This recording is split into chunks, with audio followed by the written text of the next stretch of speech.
So Scripe, a world-first raider from WoW, has been raiding quite a bit in Final Fantasy XIV, and apparently, this has opened up his eyes. He actually said, "Fuck Vico, this is way more fun actually."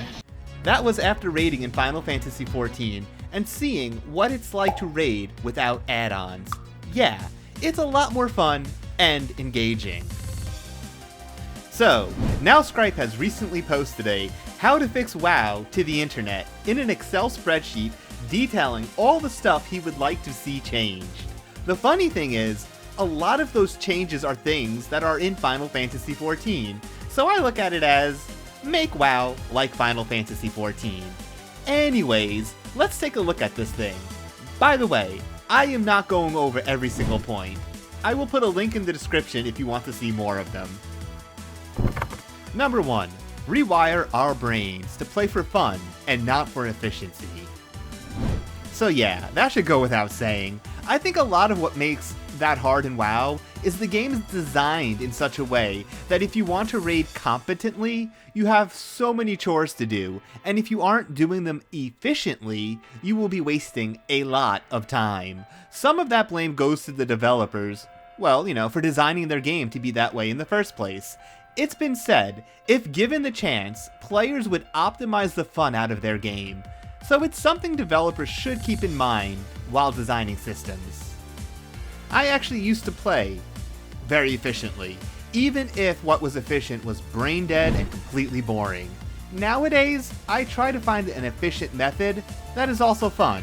If it takes a little longer, well then, so be it. Number 2, reduce benched people. This was actually the big reason that I wound up quitting WoW, the whole benching thing. You have a raid size of 20, you recruit 30-ish people, 10 people are not going to be happy. What made this so frustrating for me is I don't get any real joy in going into a raid encounter that was already learned and defeated. I want to learn the fight with my guild and be there for that first kill. If I just wanted to kill something without the effort, then what difference is there to just paying for it? In Final Fantasy XIV, I don't think this is as much of a problem. Statics don't usually have benches. Number 3, reduce barrier for entry to raids. So Mythic raiding, or Savage/Ultimates in Final Fantasy XIV, the barrier to entry is, well, pretty steep, especially if you want to raid hardcore. The amount of preparation that has nothing to do with learning boss fights is pretty intense. You need multiple classes ready for any encounter, which means gearing up multiple classes, which is made obnoxious by all the RNG components to getting gear. When you look at raiding in Final Fantasy XIV, it is pretty simple and easy to jump right into, by contrast. So I can see why after playing Final Fantasy XIV you might think, why the hell do I have to do all this stupid ass nonsense every tier just to raid? I just want to kill bosses! Number 4, reduce FOMO. Yeah, FOMO is WoW's bread and butter for player retention. They want you playing every day, and they design their systems with that in mind. Final Fantasy XIV's mentality is, play until you had your fill, and then play something else until there's more content for you to enjoy. Number 5, not forced to do content, but want to do content. Yet again, something Final Fantasy XIV does pretty well. WoW designs its content so that it's almost always tied to player power, so even if you hate doing a bit of content, they will have some kind of power gain tied to it that will force you to do it. Final Fantasy XIV isn't afraid to put content out there that has no other function than being a bit of fun side stuff to do. I guess you have to have faith in your design to do that. Maybe WoW devs think no one would do their content if it didn't give them power in return. Number 6, don't force people to play the game every day, all the time. This goes with the whole FOMO thing.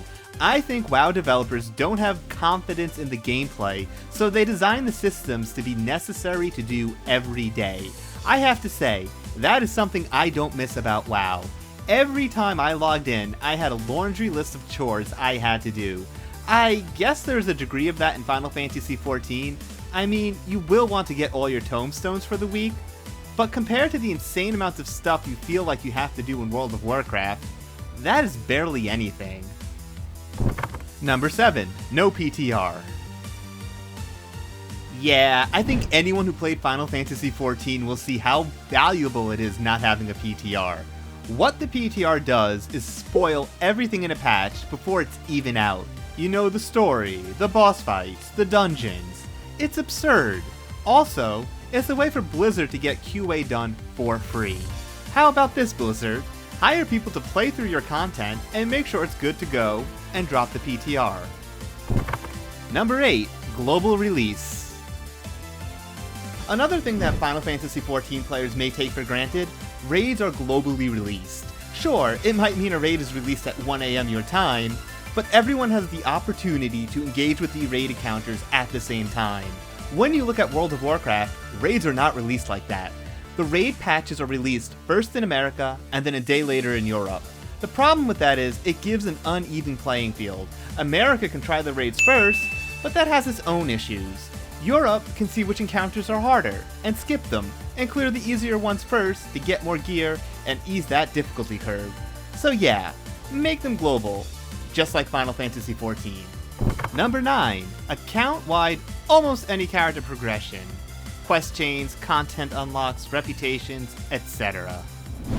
This is another thing that makes playing Final Fantasy XIV infinitely more accessible. Once you finish a grind of any kind, you are done.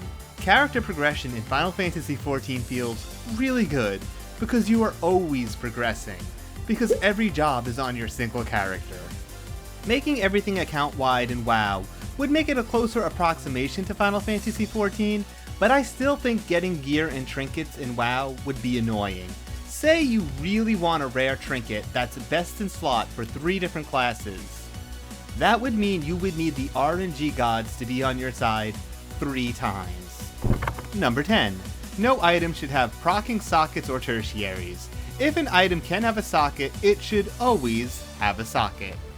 So, a socket in WoW is analogous to a materia slot in Final Fantasy XIV. And in World of Warcraft, sockets are randomly placed on items when they drop from bosses. It is complete BS and can make getting a piece of gear feel so much less rewarding. It feels like the developers thought, how can we make people play more? And then they came up with this nonsense. In Final Fantasy XIV, gear is set. A helmet will always drop with the same stats and materia slots. And I think I can safely say we all prefer that. Number 11. Content doesn't need to give your character power. This goes again with FOMO and forcing people to play every day. Blizzard seems to think if content doesn't reward you with player power, no one will do it. But the reality is, if the content is fun, people will want to do it. Consider this, sometimes when you add player power to content, it actually makes it less fun to do. This is yet again an area where Final Fantasy XIV excels. Final Fantasy XIV has so much content that is just there for fun and has no impact on player power. If you don't want to engage with it, you don't have to. 12. Create less systems in the game that feel more important. E.g., work on the class/spec instead of external systems such as Soulbind/Covenants. So, class design in WoW is a convoluted mess of systems that make it almost impossible to balance. They haven't even balanced the classes without the external systems, and when they add all these external systems into the game, it just leads to a few flavor of the month classes and specs, while everyone else is left in the dust and frustrated. It's a roll of the die if you will be able to play the class and spec that you love each patch. Final Fantasy XIV is much more simple with its systems, but that means everything is very balanced, and you can realistically play whatever you want. WoW players seem to be getting fed up with all these systems and just want a more balanced game, and who can blame them? It is pretty BS that you are rolling the dice every patch to see if the class and spec you love to play is even viable. Number 13. Jumping puzzles. Jumping puzzles got big in Guild Wars 2, and then Final Fantasy XIV introduced them, and they are very popular. So yeah, I have no idea why WoW hasn't put these in yet. I am pretty sure they would be a huge hit. Just don't make them required for the love of God. 14. Full CD reset after wipes, and respawn in front of the boss. Yeah, again, something that Final Fantasy XIV does. It's pretty nice being able to just jump right back into a boss encounter without having to spend a few minutes every wipe to run back. It's one of the reasons I love Super Meat Boy over many other platformers. Being able to just jump back into the action makes it so much less frustrating when you die. Oh, Final Fantasy XIV, how you spoil us. Number 15. Final Fantasy XIV Boss Transitions. So this one flat out says Final Fantasy XIV, and yet it's another aspect where I feel WoW is lagging behind. Boss design. I am not talking about difficulty here. This is purely from an aesthetic point of view. In Final Fantasy XIV, boss fights are epic. The music adds so much to the feel, the abilities are big and flashy, and the transitions are some of the most epic things that just make your jaw drop. Some WoW encounters are pretty amazing to look at. Sire Denathrius is one such fight that comes to mind, but the vast majority of them are, well, you know, not. Number 16. Scale down function for old content, i.e., scale down to the item level you would have back then to be able to replay content. When he says scale down the function, I am wondering if he means, like, say if the content is level 40, then you only have your abilities up to level 40. Anyways, this is again something Final Fantasy XIV does, and content is always relevant because of it. It's fun being able to experience old content relatively the same as people did when it first came out.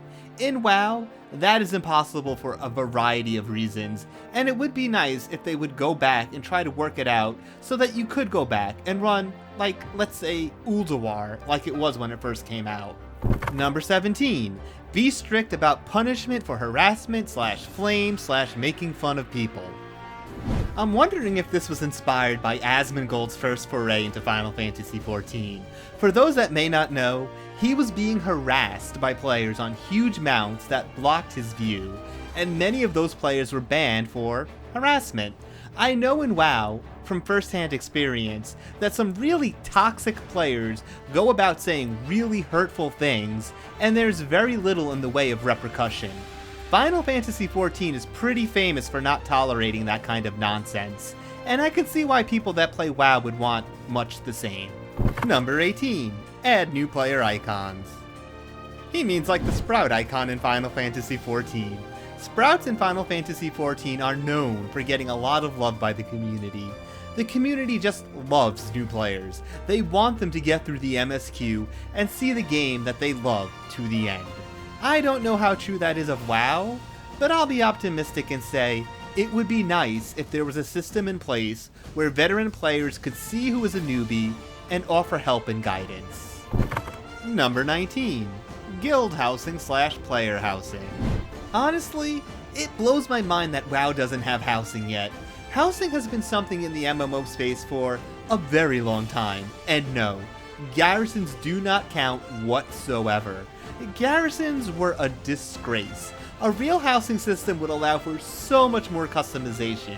In Final Fantasy XIV, players make their houses into pubs and clubs, bathhouses and mazes. They even create jumping puzzles. That is an insane amount of creativity afforded to the players. Garrisons were a complete joke, and WoW players deserve a real housing system. Just think of the crazy amount of replayability that could add to older content for stuff to furnish your house with. It could also make crafting have a real function again. It's just all good. So yeah, that was quite a mouthful. Like I said, it wasn't everything on Scripe's list, but I think I covered a great deal of them and gave some of my own insights. You know, Blizzard at one point would look at its competition and take features that they liked and then put them in WoW, and often they would make them better.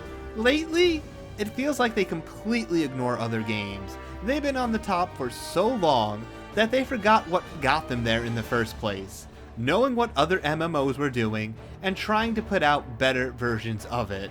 That's what Final Fantasy XIV does now. Naoki Yoshida, he plays all the other MMORPGs. He knows what they are doing. Maybe that's why Final Fantasy XIV is in such a good state.